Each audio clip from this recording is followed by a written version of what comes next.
నమస్తే. కుల వివక్ష బయటపడ్డది. జైబీమ్ అన్నందుకు కుల వివక్ష చూపినరు ఎవరు? మార్వాడి వ్యక్తులు ఇక్కడ వ్యాపారం చేసే టోళ్ళు. తార్నాకలోని లాలాగూడలో వ్యాపారం చేస్తున్న మార్వాడీలు అడ్వకేట్ సుబ్బారావుపై, ఆయన హైకోర్టు అడ్వకేట్, ఆయనపై కుల వివక్ష బయటపడ్డది జైబీమ్ అన్నందుకు. పూర్తి ఆయన కనుక్కుందాం ఏం జరిగింది అనేది. ఆ లాలాగూడ షాపు అసలు ఏం జరిగింది? మొట్టమొదటిగా నేను ఈ లాలాగూడ ఏదైతే ఇప్పుడు విజయపురి కాలనీ ఉందో దానికి వచ్చి 2 సంవత్సరాలు అవుతుంది. ఉస్మానియా యూనివర్సిటీ దగ్గర నుంచి ఇక్కడికి వచ్చేసి నేను ఇక్కడ ప్లాట్ తీసుకుని ఆ ప్లాట్ లో ఉంటున్నాను అన్నట్టు. సో అయితే ఎప్పుడైతే గత 2 సంవత్సరాలుగా నేను ఈ ప్లాట్ లో ఉంటున్నా, శ్రీ ఆదిత్య రైస్ డిపో అని చెప్పేసి, శ్రీ ఆదిత్య జనరల్ స్టోరు, తర్వాత పాయల్ టాయ్ స్టోర్, ఇదన్నీ ఉంటాయి అన్నట్టు. సో ఈ 3 ఒకళ్ళవే. సో నేను ప్రతి వారం అక్కడికే వెళ్తా, ప్రతి నెల గ్రాసరీస్ తెచ్చుకుంటా. నెల అయిపోయిన తర్వాత డబ్బులు కట్టడం జరుగుతుంది. వాడు కూడా అలాగే చేస్తాడు. అయితే నాకు మొన్న రీసెంట్ గా ఒక 10 రోజుల ముందు నేను ఆ ఆదిత్య స్టోర్ లో నేను గ్రాసరీస్ తీసుకునే క్రమంలో నాకు ఫోన్ వచ్చింది. ఏది? బిక్కిమురళి అన్న నిజామాబాద్ నుంచి ఫోన్ చేసి, తము జైబీమ్ అంటూ, అన్న జైబీమ్, మనం చిన్నగా ఎందుకు మాట్లాడుతుంది, ఏమన్నా తప్ప అన్న జైబీమ్ అనేసరికి ఒక్కసారిగా మీరు అని అతను, నువ్వు జైబీమా అనే మాట నువ్వు వచ్చేసి అన్నాడు. మీరు ఇందాక చూసారు కదా, నువ్వు జైబీమా అంటావు. జైబీమ్ అంటే తప్పేంటి అన్న. ఆహా ఓకే అని చెప్పేసి ఇక అతనికి వచ్చేసిన తర్వాత వాళ్ళ స్టోర్ దగ్గరికి వెళ్ళిన ప్రతిసారి కూడా నువ్వు అని సంబోధించడం, డబ్బులు ఇస్తే అక్కడ పక్కన పెట్టమని చెప్పడం, అతను డబ్బులు ఇవ్వాల్సి వస్తే కింద పెట్టడం. మీరు ఇందాక చూసారు విజువల్స్ లో. సో పక్కన పెట్టడం. ఎందుకు నువ్వు చేతికి డబ్బులు ఇట్లేదంటే, తీసుకో, ఏమైతుంది, తీసుకో, అక్కడ పెడితే ఏమైతుంది. అందరికి అలానే చేస్తున్నాడా, మీకేనా? అంటే తెలిసిన వాళ్ళందరికీ కూడా, మీరు ఇందాక అక్కడ చూసినట్టయితే చాలా మంది చుట్టుపక్కల ఉన్న వాళ్ళు అందరూ వచ్చేమంటున్నారు, వీళ్ళు ఇలాగే చేస్తారు సార్, ప్రతిసారి ఎట్లే మాట్లాడతారు సార్, అసహ్యంగా మాట్లాడతారు సార్, దిక్కులేక వీడి దగ్గరికి వెళ్తున్నట్లు ఉంది సార్ అని చెప్పేసి అని మాట్లాడిన సందర్భం మీరు చూసారు. ఇక్కడ ఏంటంటే ఆ ఏరియాలో ఎవరిని షాప్ పెట్టినెవరు, వీళ్ళు పెట్టినా సరే వాళ్ళ మీద ఒత్తిడి తీసుకుని కంటిన్యూ చేద్దాం. ఆ వర్షన్కి వద్దాము. మీకు జైబీమ్ అని ఎవరో ఫోన్ చేస్తే అన్నారు, ఆ ఓనర్ విన్నాడు. ఆ రోజు నుంచి ఎట్లా ఆయన యాటిట్యూడ్ ఉన్నది? అయితే డబ్బులు ఇస్తే తీసుకునేవాడు కాదు, అక్కడ పెట్టమనేవాడు. నేను కావాలని ఇవ్వకోకుండా నువ్వు తీసుకో అని చెప్పేసి నుంచుంటే ఏదో సర్దినట్టుగా యాక్ట్ చేసేవాడు. అక్కడ పెట్టేసేవాళ్ళు, ఎందుకు లేక వీడితో అని చెప్పేసి. తర్వాత డబ్బులు ఇట్లా మామూలుగా ఫోన్ మాట్లాడుతున్నట్టు యాక్ట్ చేస్తూ అక్కడ పెట్టేసేవాడు డబ్బులు. సో అట్లా జరుగుతుంది. నేను చూస్తూనే ఉన్నా, అనుమానం వస్తుంది. సరే ఎందుకులే మనం బయటపడతాం, ఇట్లా లేదు. ఎప్పుడైతే నేను మిగతా కేసులు చేసేటప్పుడు కానీ యూనిఫామ్ లో ఒక్కోసారి కారు దిగి లోపలికి వెళ్ళి కొనుక్కొని వెళ్తుంటా.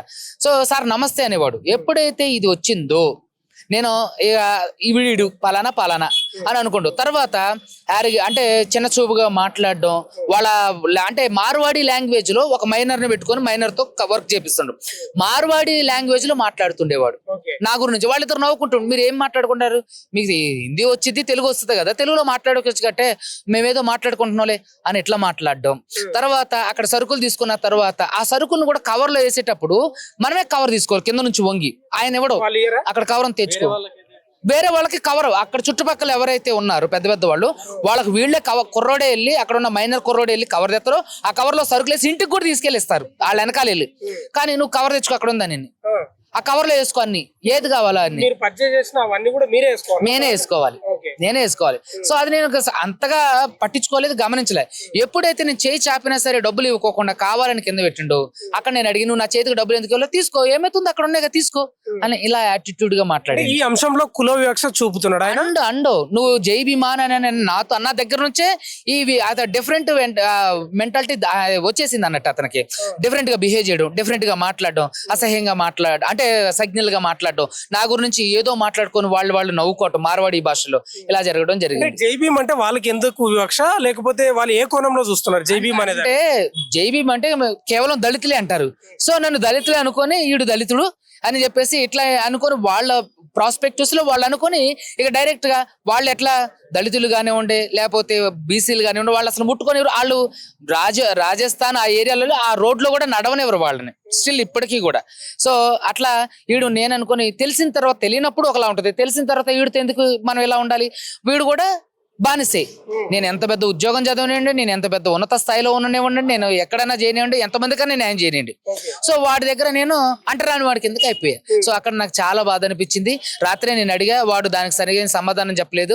రాత్రి ఉస్మానియా యూనివర్సిటీ విద్యార్థులతో పాటుగా మా తోటి న్యాయవాదుల్ని, తర్వాత మన పీటర్ పాల్ గారిని, తర్వాత పిడమర్తి రేవన్న గారిని, ఇలా వీళ్ళందరినీ సంప్రదించి వాళ్ళందరూ రావడం, ఈరోజు పోలీసులతో మాట్లాడడం, అక్కడ తనతో మాట్లాడడం ఇవన్నీ జరిగింది. సో ఇప్పుడు అతని వెర్షన్ ఏంటి, పోలీసుల వెర్షన్ ఏంటి అనేది ఎఫ్ఐఆర్ చేస్తామని అన్నారు. హామీ ఇచ్చారు పోలీసులు, మేము ఎఫ్ఐఆర్ చేస్తాం రండి సార్, అంటే శాంతియుతంగా మాట్లాడుకుందాం అన్నందుకు పోలీస్ స్టేషన్. సమాజంలో ఉన్నత స్థానంలో ఉన్నారు, హైకోర్టు అడ్వకేట్ గా ఉన్నారు, మీకే కుల వివక్ష చూపితే సామాన్య ప్రజలది ఏంది పరిస్థితి? మీరు ఇందాకే లైవ్ లో చూశారు, పక్కన ఉన్న వాళ్ళందరూ కూడా ఆంధ్రాలో పనిచేసి, ఇప్పుడు ఆంధ్ర వాళ్ళు ఎవరైతే వాచ్మెన్లుగా పని చేసే వాళ్ళందరూ అన్నీ ఏమన్నారు, ఇందాక విన్నారు కదా, ఏమని అయ్యో వీడు ఎట్లే చేస్తాడు సార్, మమ్మల్ని ఎట్లే చేసిండు సార్. ఒక అమ్మాయి దుద్దులు 10 గ్రాములు దుద్దులు పెట్టుకొని 30,000 ఇచ్చి 4 రోజులు దాటింది నేను ఇవ్వను అని అంటే నేను వెళ్ళి కొట్లాడి వాడి దగ్గర ఆ దుద్దులు ఇప్పించా. అది కూడా వాడికి పర్సనల్ గ్లడ్జ్ ఉంది. తర్వాత సెల్ ఫోన్లు తాకట్టు పెట్టుకుని వాడు పైకే రైస్ స్టోర్, జనరల్ స్టోర్ లోపలంతా కూడా వాడు చేసేది వడ్డీ వ్యాపారం, అందరి దగ్గర ఆర్థిక లూటీ చేయడం. సో దాని మీద కూడా మేము ఈ రోజు కంప్లైంట్ ఇవ్వడం జరుగుతుంది. దాని మీద ఎఫ్ఐఆర్ చేస్తాం. ఏం డిమాండ్ చేస్తాం? ఖచ్చితంగా వాడి మీద ఎఫ్ఐఆర్ కావాలి, వాడు షాప్ క్లోజ్ అవ్వాలి, వాడు మైనర్ ని పెట్టుకొని మైనర్ తో కూడా వాడు వర్క్ చేయించుకోడు. ఖచ్చితంగా వాడి మీద ఎఫ్ఐఆర్ కావాల్సిందే, చట్టపరంగా శిక్షించబడాల్సిందే. Thank you. ఇది లాలాగూడ పోలీస్ స్టేషన్ దగ్గర అడ్వకేట్ సుబ్బారావు వాళ్ళ టీం వచ్చి కంప్లైంట్ ఇవ్వడం కూడా జరిగింది. స్పష్టంగా ఆయన ఏం చెప్తున్నాడంటే, చాలా ఏళ్ల నుంచి పర్చేజ్ చేస్తున్నా, అక్కడ నేను సామాన్లు కొనుక్కుంటున్నా. ఒక 10 రోజుల క్రితం ఒక వ్యక్తి నాకు ఫోన్ చేసిండు షాప్లో ఉన్నప్పుడు. అతను జైభీమ్ అంటే నేను కూడా జైభీమ్ అన్నా. అప్పుడు ఈ ఓనర్ విన్నాడు. అప్పటి నుంచి వివక్ష చూపుతున్నాడు. అంటే డబ్బులు చేతికిస్తే తీసుకోకపోవడం ఒక కారణం. ఏమైనా సామాన్లు కొనుక్కున్న తర్వాత కవరు, వాస్తవంగా సామాన్లలో కవర్ తీసుకొని వాళ్ళే పెట్టి ఇవ్వాలి కస్టమర్కు. అది ఇస్తలేడంట. కవర్ నీవే తీసుకో, ఆ సామాన్ కూడా నీవే పెట్టుకో, చేతికి డబ్బులు ఇస్తే తీసుకోకపోవడం, ఏదో నటించడం, ఫోన్ వచ్చినట్లు అటు ఇటు చూడడం అనేది చెప్తున్నాడు అడ్వకేట్ సుబ్బారావు. మీకు మన తొలి వెలుగులో వీడియోలో ఉంటుంది చూడండి. సీసీ కెమెరాలో కూడా అడ్వకేట్ సుబ్బారావు చేతి ఇస్తే చేతికి ఇవ్వలే డబ్బులు. ఏందా తమాషా నాకు అర్థం కాదు. జైభీమ్ అంటే ఏమన్నా నిషేధమా, లేకపోతే జైభీమ్ అనేది ఎవరికి ఆపాదిస్తున్నారు? ఇలా భారత రాజ్యాంగం డాక్టర్ బిఆర్ అంబేద్కర్ పుణ్యమే కదా మీరు ఈ రోజు వచ్చి స్వయంగా ఇక్కడ వ్యాపారాలు చేసుకుంటున్నారు, బిల్డింగ్ కట్టుకుంటున్నారు. భారత రాజ్యాంగం రచించిన వ్యక్తిపై ఇంత వివక్షణ ఒక కింది కులాల వ్యక్తికి ఆపాదిస్తారా? ఎంత అహంకారం వీళ్ళకు, మార్వాడి వీళ్ళకి నాకు అర్థం కాదు. ఎంత దారుణం ఇది. ఒక హైకోర్టు అడ్వకేట్ బాబాయినా, హైకోర్టు అడ్వకేట్ ఆయనకే వివక్ష చూపితే ఇంత మామూలు ఊర్లలో ఉండేటువంటి వాని పరిస్థితి ఏంది? మామూలు బట్టలు వేసుకొని సరిగా ఆహార్యం లేని పరిస్థితి ఏంది? అర్థం చేసుకోవాలి మీరు ఎట్లా ఉంది. కొందరు డైలాగులు నరుకుతారు, కులవివక్ష ఏడ ఉంది, మతాలేండి. మరి ఇదేంది, కులవివక్ష కాదా? 100% చెప్తున్న, భరతనాట్యం, కూచిపూడి, కథకళ అన్నీ ఆడుతుంది ఇప్పటికి కూడా. స్పష్టంగా అర్థమవుతుంది కదా. 100% ఇలాంటి వాళ్ళను భరతం పట్టాలి, తరిమి కొట్టాలి. గోబాక్ మార్వాడంటే ఎందుకంటారు, కాలు చేతులు గులగుల పెట్టంటారా? దీంట్లో కోసమే కదా పోలీస్ స్టేషన్లో ఫిర్యాదు చేశారట. మొత్తం వాళ్ళని వీళ్ళని పిలిచి మరి మాట్లాడి ఎఫ్ఐఆర్ చేస్తారో ఏం చేస్తారో చూద్దాం. కానీ 100% కుల వివక్ష ఉంది. జైభీమ్ అనేది నిషేధం ఉన్నట్లుంది కొందరికి. జైభీమ్ అంటే కథమే, ఇక వీడిని అక్కడ పక్కన పెట్టి ఇట్లా ఉంది. ఇది సిచ్యువేషన్ లాలాగూడ పోలీస్ స్టేషన్ దగ్గర ఉన్నటువంటి సిచ్యువేషన్.